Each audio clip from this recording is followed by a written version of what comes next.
And this is what someone in the Starmer camp said to me the other day, Harriet. They went, you can't govern on vibes. There really were three reasons why he failed. Firstly, his own mistakes. Life comes at you fast when you're Andy Burnham.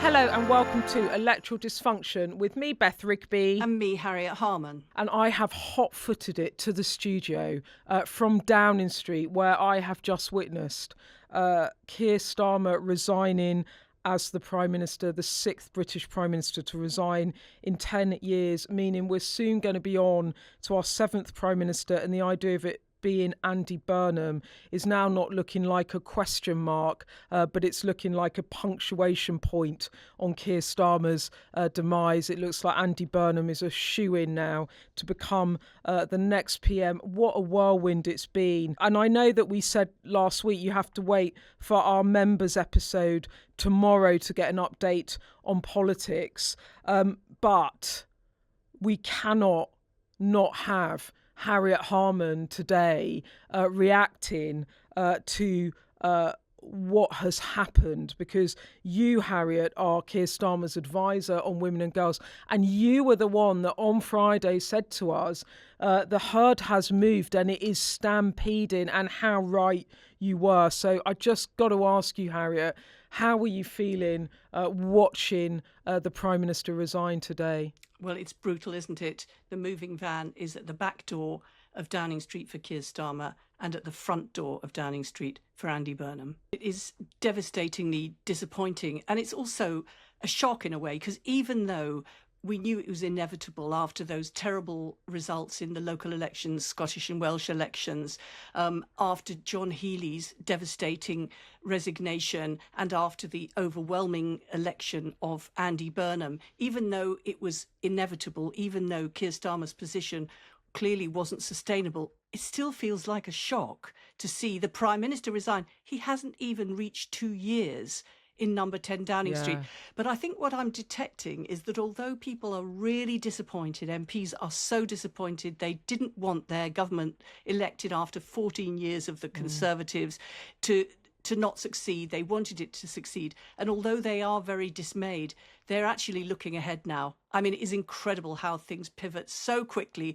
They're disappointed for Keir Starmer, disappointed that the 2 years haven't been more successful. It was a bit of a shock in that we kind of knew it was coming, but number 10 went so dark over the weekend. You know, you and I were in a bit of contact. We didn't know what was going on. He was with his wife Vic and the kids. Even some of his closest allies, either the phones went dead, so they stopped responding, or a few of them said to me they genuinely didn't know what was going on. Was that what it was like at your end as well, Harriet? Well, I think so. Although we knew ultimately what would happen, it was clearly a wrench for him to give it up. And he did leave it till the very last minute, didn't he? Monday morning. And what was causing, what was the inevitable pressure was Andy Burnham was getting on that train in Manchester, going to be arriving at Euston, and then coming into the House of Commons. And what happens is when you win in a by-election, you have to walk down the centre of the House of Commons. You take 3 paces, you bow, you walk 3 more paces and bow, and your party leader is sitting on the front bench, having to lead the cheers for you to come in. And all of that on TV, that sort of ceremony. I mean, Keir Starmer could not possibly have got through Monday on that basis, but he left it till first thing on Monday morning. I just want to take you back to that moment. I woke up at 4:30 in the morning like a Duracell bar. I was like, ping! I was like a meerkat. I was like, I'm fully awake. I'm fully engaged. I checked my phone. I'd had a couple of messages overnight. I thought I need to get to number 10 with and then the podium comes out. It was very odd in that it all happened very quickly. There wasn't much build up, and then out he came at 9:30. Quite a short speech, a very emotional speech. I mean, when he talked about the children and his wife Vic, he was struggling not to cry, and Vic was standing there, and I looked over to her when he was talking about her, and she was fighting back the tears as well. How did you feel, Harriet, watching his speech? Well, politics is really tough, and I would have wanted him to be successful, but politics is about the reality of the situation. And I was thinking that there really were three reasons why he failed. Firstly, his own mistakes, things that he got wrong, that he did, that he didn't do. That's the first thing, his own mistakes. Secondly, the overwhelming public disapproval. And thirdly, the fear of Nigel Farage. I think if any two of those, he could have survived with two of those, but he couldn't survive with all of three of those. Such a good point. Harriet, what you've really just sort of, like, my little brain's pinged on that, because what you said about the fear of Farage, one of Starmer's allies that I think was talking to him over the weekend and has subsequently, having not answered my calls, has phoned me this morning, said that they thought that Keir Starmer kind of knew that he was done when the result came in, even though he went on the cameras and said he would fight on because of the scale of the victory. And when I was talking to another source over the weekend, and I wrote about this for the Sky News website, they said to me that what had changed for Starmer was the scale of the victory was such against reform that any wavering MPs had moved into the Burnham column, because they were looking at the Manchester mayoral race and worrying about that, but they were also looking to the May elections next year and contemplating another wipeout of potentially a third more of Labour's council seats, because Farage would just take Labour territory under a Keir Starmer government, and they just couldn't stomach the idea of giving local government, councils, councillors, Labour heartland territory over to Nigel Farage. And then in Andy Burnham, the scale of the victory made them feel like he could save them. And so they just, as you said, Harriet, it was spot on what you said, the stampede. They just moved. I think that Labour MPs have had two things in their minds. One is an absolute pathological fear of how history would judge them as individuals if they were part of the Parliamentary Labour Party that handed over the country to Nigel Farage. There's a very big fear of what he would do to the country. But there was also the sense, after that by-election in Makerfield, that Andy Burnham was like a reform voter whisperer, that he basically could lead the coalition of anti-reform voters. When I went to the campaign headquarters up in the constituency of Makerfield, when I went to the rally, there was a sort of feeling around Burnham that Labour can win again. Obviously, Labour wants to win again. It wants to be in power. Many things that Labour wants to do can't be done in one term. You need a second term. But it's not just about Labour keeping in power.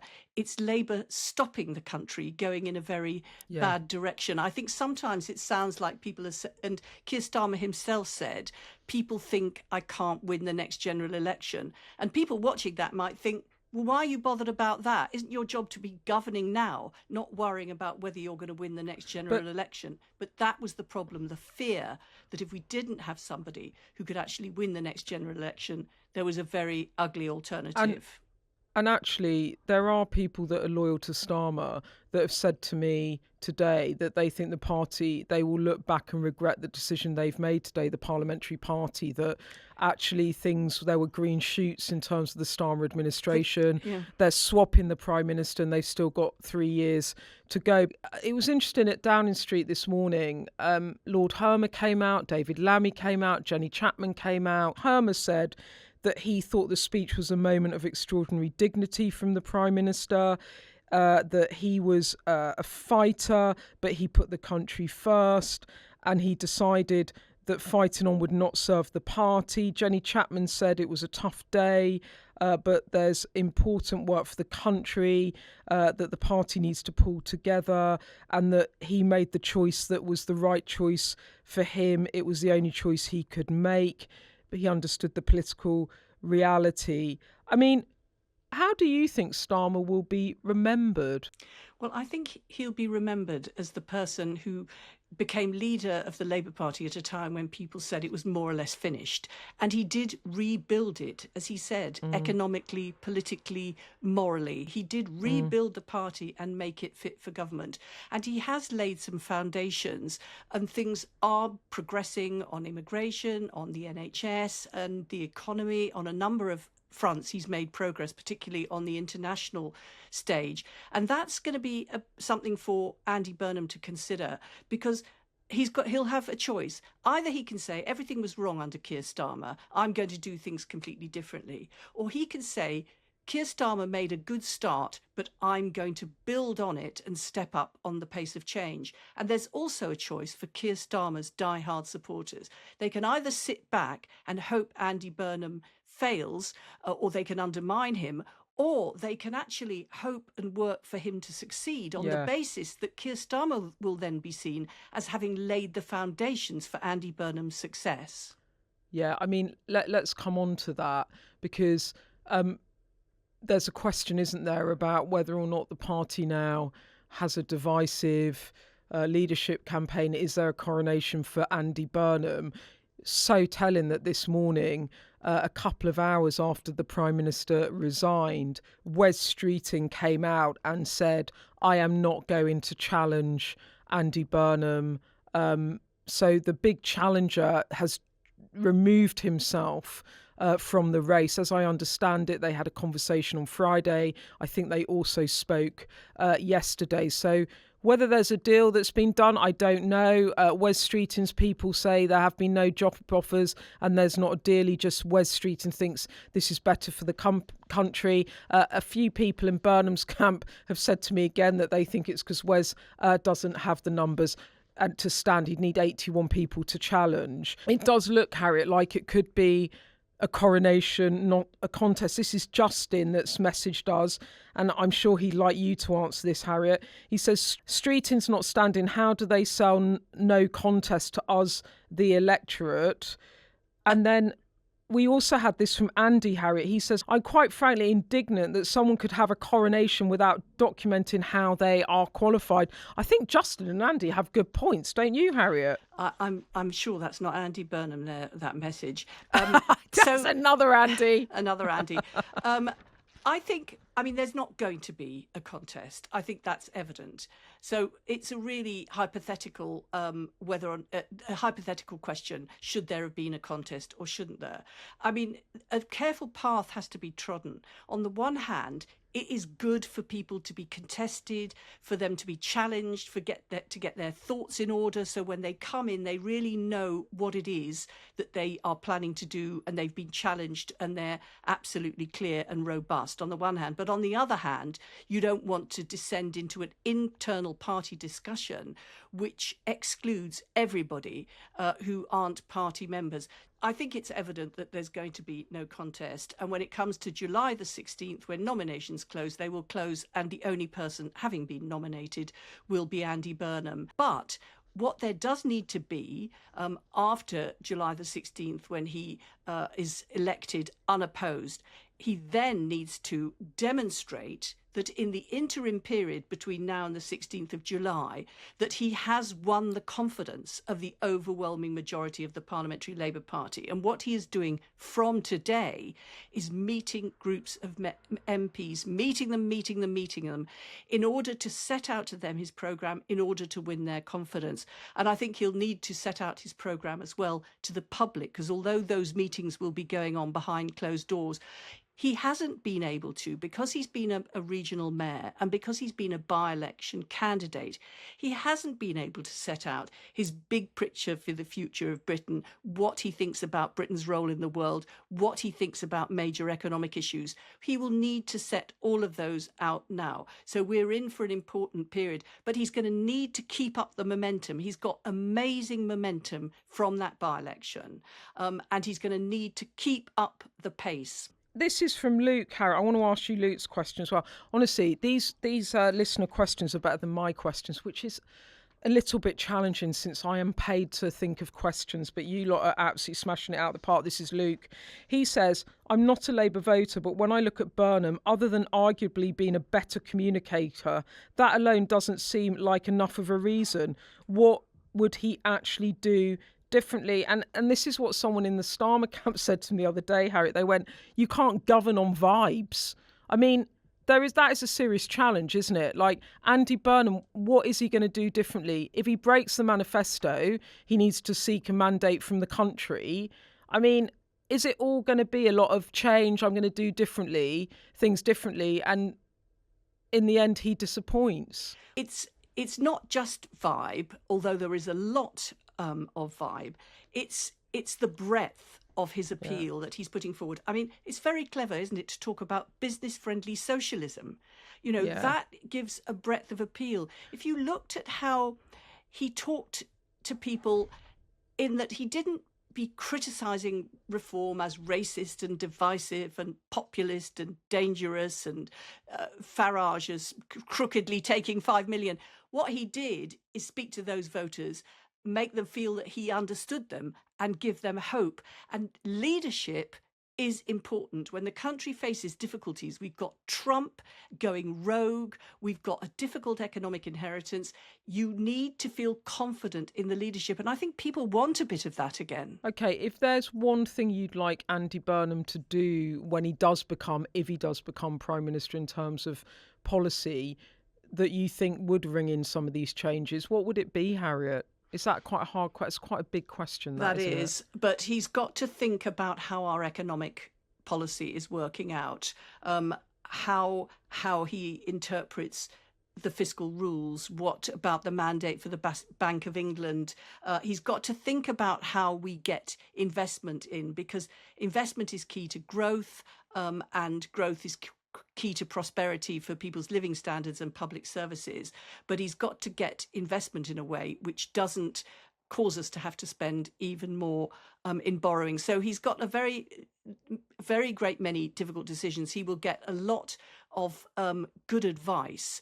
And I'm just like, I don't detect really, actually, although lots of MPs are feeling very shocked, I don't feel any buyer's remorse. And people are not saying, oh my goodness me, what have we done? We knew he had to go, but oh my goodness, did we do the right thing? I don't feel that at all. But Harriet, you've worked with Andy Burnham in the past. Do you think no buyer's remorse now, but do you fear that in a few months' time there could be buyer's remorse, that all this hope of Labour's success is pinned on one man that hasn't been in Westminster for 9 years, one man that hasn't served in government for a long time?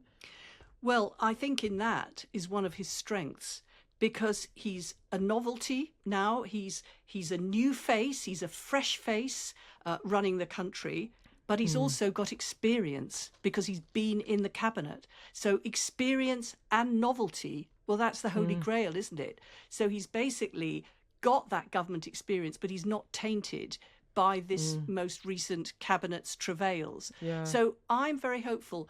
When I was deputy leader and in the cabinet, and Andy Burnham was in the cabinet as well, and he was, as people know, he was health secretary, but he was also culture, media and sports secretary. He didn't sort of make a huge impact on me until it came to the Hillsborough issue. And then I saw a real determination that he really stood for something, that this was an unpopular issue to be constantly raising in the cabinet, that the state had absolutely failed people and then trodden all over them, and what a sense of grievance there was, and that we should do something about it. And that was not a message that was being welcomed, yet he absolutely doggedly stuck to it. And I also think since he's been mayor, he is not the same person who is in cabinet. He has massively grown in experience. And I think the fact that he's tried twice in contest to be leader and failed, sometimes people sneer at that and say, oh, well, he's a loser, he tried twice. But I think it shows that he's got determination and grit. He knows what he stands for. He believes in himself. He's got confidence. So even though he gets 2 knockbacks, he's ready to go again. I mean, just imagine stepping into Andy Burnham's shoes. He thought he was down and out after he got blocked in Gorton and Denton. He then gets this seat, Makerfield, when the incumbent MP Josh Simons decides to stand down to try and allow Andy Burnham to win that in order to come back to Westminster. And in the space of 72 hours, he is now looking at the prospect of becoming Prime Minister in 3.5 weeks. I mean, life comes at you fast when you're Andy Burnham. It does. And that's why he has got to have good people around him, people with good moral values, decent people. Because if he makes mistakes, well, inevitably that will happen. but there mustn't be any badness around. He's got to have people of principles. Harriet, talking about having good people around him, Fee's messaged us. She says, Andy needs Harriet as an advisor. Harriet, what would you say? Honestly, I really don't think he does. I think he's done pretty well to get himself into the Prime Ministership, which he will within less than a month. And I think that he's got a lot of very good people around him. But actually, until such time as I'm fired, I'm still the Prime Minister's advisor on women and girls. So, hello, Andy, when you get into the Prime Minister's office, you'll have to decide whether to keep me on or fire me. But look, that is a mega whiz through today's news, and there's so much more to discuss. So this is your reminder that we're going to have another episode with Ruth and Jess tomorrow. That's a members only one. And so hopefully we'll have a bit more from Jess about what's going on with Wes Streeting, because obviously they are close friends and colleagues. But you need to be a Sky News insider to hear that one. And all the details are in the episode description. And keep sending us your questions and messages. There's so much going on at the moment. We do need to hear from you, especially about all the political change that is going on. Anyway, the number to WhatsApp is 07934 200 444, and you can email us at electoraldysfunction@sky.uk. And actually, Andy, you can call in on that number as well. We'll be back tomorrow, and goodbye. Goodbye.